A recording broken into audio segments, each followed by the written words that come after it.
So hi everyone, welcome and welcome back to my YouTube channel. तर आज आहे ना मी धोंडे बनवले होते देवासाठी आणि ना धोंड्याच्या महिन्यात प्रत्येक देवाला धोंडे दाखवणं हे इकडं कंपल्सरी आहे ना, त्याच्यामुळे आज धोंडे दाखवायला चालले प्रत्येक मंदिरात। तर चला तुम्हालाही घेऊन जाते आणि ना आज आमचा धोंडे जेवणाचा कार्यक्रम पण आहे। तर पॉसिबल झालं तर ह्या व्हिडिओमध्येच मी ते ऍड करण्याचा प्रयत्न करीन, नाही तर मग दुसरा व्हिडिओ। तर हे बघू शकता एवढे सगळे धोंडे बनवले आणि ना आमच्या इथं रेणुका माता मंदिर, हरिसिद्धी माता मंदिर असे जे जागृत देवस्थान आहे ना तिथं जाऊन आम्ही हा नैवेद्य दाखवत असतो।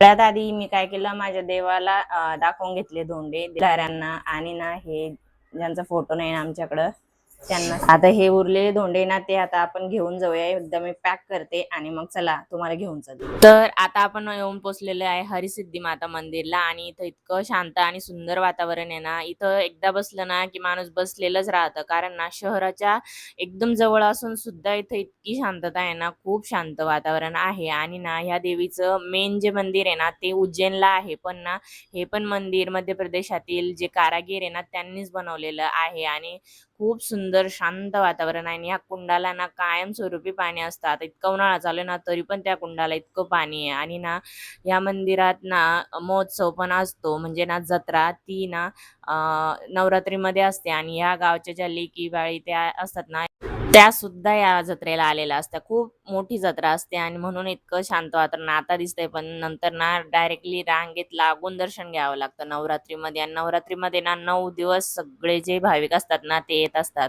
तर खूप छान वातावरण असतं तेव्हा पण। आणि नवरात्रीमध्ये पण मी व्हिडिओ नक्की शूट करेल आणि तेव्हा पण दाखवेल। तेव्हा तर मूर्तीचं असं शांत दर्शन होतच नाही, म्हणून आत्ताच दर्शन करून घ्या। आणि तुम्ही दुसऱ्या सिटीतनं बघत असाल आणि तुम्ही जर छत्रपती संभाजीनगरला येणार असाल ना तर नक्की एकदा ह्या हरिसिद्धी माता मंदिरला या।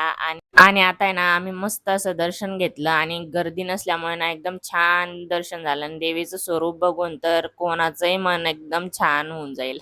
आता एकदम छान पॉझिटिव्हिटी आली आणि ना आम्ही मंदिराच्या बाहेर आलो। आता आहे ना आम्हाला रेणुका माता मंदिरला जायचं होतं आणि ना रेणुका माता मंदिर आहे ना ते थोडं रस्त्यावर असल्यामुळे ना खूप जास्त तिथं आवाज असतो।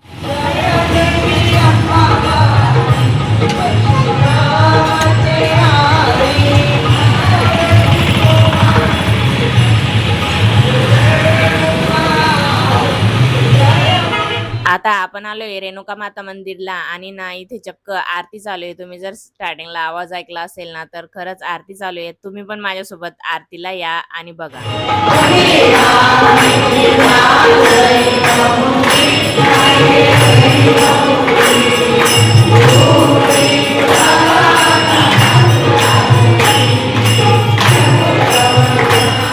तर आज बघा नशीब चांगलं म्हणून आरती पण भेटली। आता इतक्या दिवसापासून आहे ना छत्रपती संभाजीनगरला राहतो, पण ना रेणुका देवीची आरती ना ती आज पहिल्यांदाच आम्हाला भेटली, तर मला तर खूप छान वाटलं।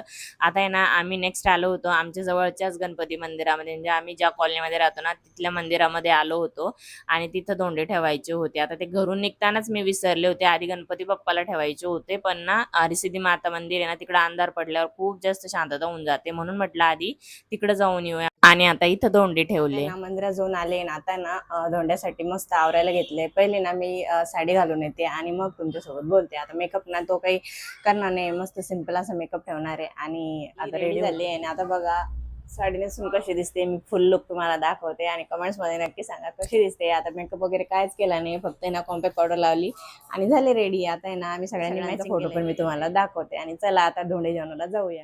आता दिवसभराच्या धावपळीनंतर ना आम्ही एकदम छान अशी रेडी झाले होते आणि कशी दिसते कॉमेंट्स मध्ये नक्कीच सांगा। आणि ना आम्ही ना कलर मॅचिंग करायचा प्रयत्न आज केला होता, म्हणून ना दोघांनी छान सेम कलरचे कपडे घातले होते आणि लाडूबाईला पण त्याच कलरचे कपडे घातले होते। तर कशी दिसते माझी लाडूबाई नक्कीच सांगा, आम्ही तिघं पण कशी दिसतोय नक्की सांगा। आणि ना माझ्या मम्मीचं घर जिकडे आहे ना तिकडेच महादेवाचं मंदिर आहे, त्याच्यामुळे ना इथे धोंडे द्यायचे राहिले होते, म्हणून ना जायच्या टायमाला आम्ही तिथं धोंडे दिले आणि ना 5 ज्योतिर्लिंग असल्यामुळे 5ही ज्योतिर्लिंगांना धोंडे देऊन घेतले। आणि इथं पाण्याची पण सुविधा आहे, तर पाणी टाकायला रोज माझी लाडूबाई आजी सोबत येत असते तिची। मग म्हटलं आपण पण आज पाणी टाकूया आणि हिला माहिती आहे पाणी टाकल्यावर काय करायचं असतं, म्हणून ना ती पाण्याचं हातात घेऊन ना सेवन करायचा प्रयत्न चालू आहे तिचा। आणि बघा आता करतेच ती सेवन पाणी, कारण ना तिला सवय लागलेली आहे रोज पाणी टाकायचं आणि ते पाणी ना प्यायचं थोडंसं. मग काय ती प्यायला घेतीये आणि ना इथं आता दर्शन वगैरे घेऊन ना आम्हाला मम्मीच्या घरी जायचं होतं. माझ्या मम्मीचं घर आहे ना ते आमच्या फक्त 15 मिनिटाच्या दुरीवर आहे. त्याच्यामुळे ना लय लांब नाहीये म्हणून लवकर आवरलं आणि आलो.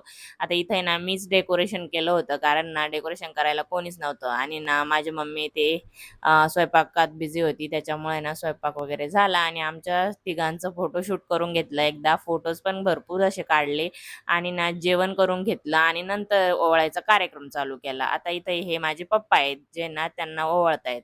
आता मी ना एकटीच आहे आणि मला एक भाऊ आहे. हे माझ्या मामाचे मुलं आहे जे आजूबाजूला तुम्हाला दिसतील. लाडूबाईला तर हे पहिल्यांदाच दिसत होतं त्याच्यामुळं तिला काही कळत नव्हतं ना. आणि आता आहे ना मस्त असं पूजन करून घेतलं. त्यांना ड्रेस वगैरे दिला आणि त्यांना ना चांदीचं ब्रासलेट केलं होतं यावेळेस. हा आहे ना आमचा दुसरा धोंडा होता त्याच्यामुळे ना यावेळेस चांदीची वस्तू केलेली आहे.